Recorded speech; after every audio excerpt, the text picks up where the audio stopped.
Bonjour à tous. Et pour compléter le business plan, une section financière s'impose.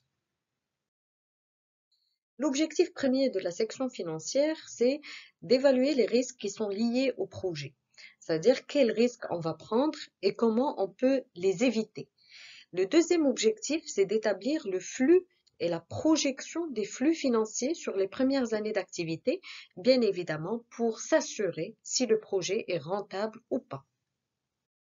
Il est important de savoir que l'ensemble des orientations qu'on a vues dans le business, les principaux risques à prendre en considération, c'est le risque commercial, le risque humain, le risque financier, le risque technique ou encore les risques politiques.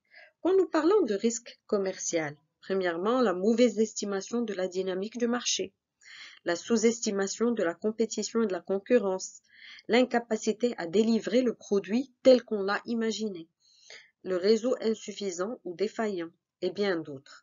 Pour le risque humain, c'est par exemple l'incapacité à constituer une équipe de management qui est adaptée et complémentaire, la difficulté à recruter les bonnes qualifications, la résistance des individus et des organisations aux changements nécessaires.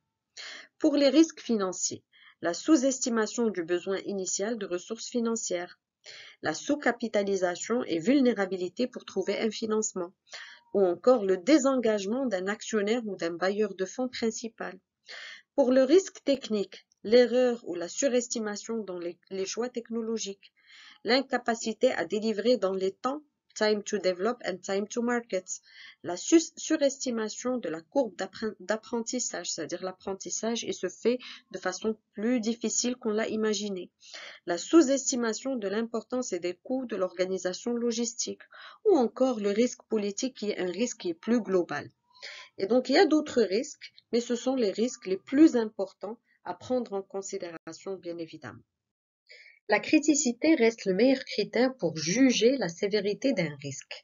En fait, elle résulte de la probabilité d'occurrence et de la gravité d'impact.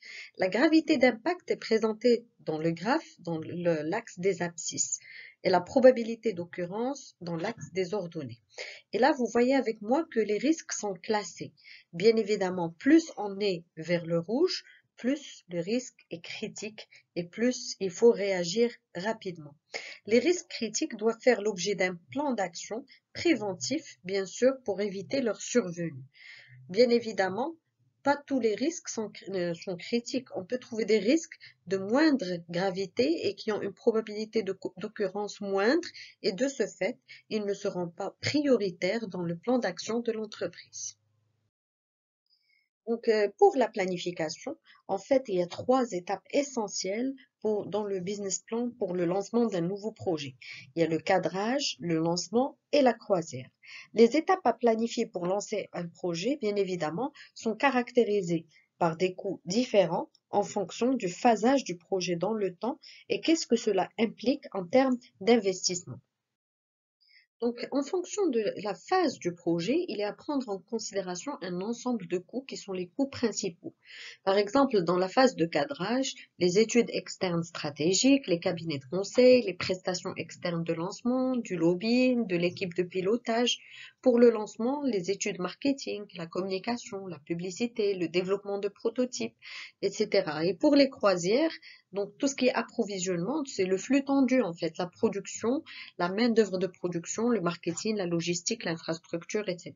Bien évidemment, il n'y a pas toutes les composantes dans tous les projets. Cela dépend des projets dans lesquels on est investi. En fait, l'idée derrière la planification, c'est de s'assurer que finalement les ventes vont permettre à terme, surtout en phase de croisière, d'éponger les dépenses qui seront faites dans l'opérationnel, le marketing et le stratégique.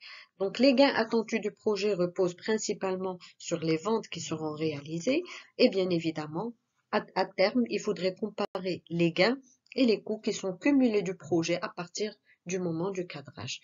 Et c'est ça ce qui nous permettra d'avoir une vision financière qui est claire par rapport à notre projet. Troisième pilier, il s'agit des états financiers prévisionnels. Et quand on parle d'état financier prévisionnel, c'est le bilan, le CPC, c'est le compte de résultat, qui donne une vue complémentaire des finances d'un projet. Dans le bilan simplifié, on a une photographie à un instant T de l'actif et du passif de l'entreprise. L'actif, nous avons les actifs immobilisés qui peuvent être incorporels, corporels ou financiers, et nous avons l'actif circulant qui est le stock, les créances et les disponibilités en caisse. Par contre, pour le passif, on a les capitaux propres et assimilés qui peuvent être un capital, des réserves, un résultat d'exercice, et on a les dettes qui sont les dettes financières, les dettes d'exploitation, les dettes sur les immobilisations et d'autres typologies de dettes. Dans le compte de résultat, simplement, il s'agit de comparer les charges et les produits.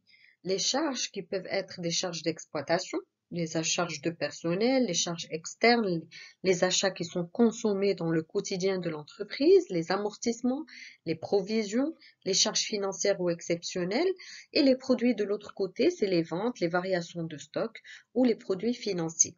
Bien évidemment, la différence entre les charges et les produits nous donnera la petite zone en jaune qui est le résultat avant les impôts. Donc, ce résultat avant les impôts, il est révélateur. Est-ce que finalement, les produits de l'entreprise permettent de couvrir ces charges? Donc finalement, une fois les 4 piliers du business plan réalisés, cela veut dire la stratégie, le marketing, les opérations et le pilier financier, il est important de faire une note de cadrage. La note de cadrage, c'est ce qui permet de résumer et de conclure un business plan.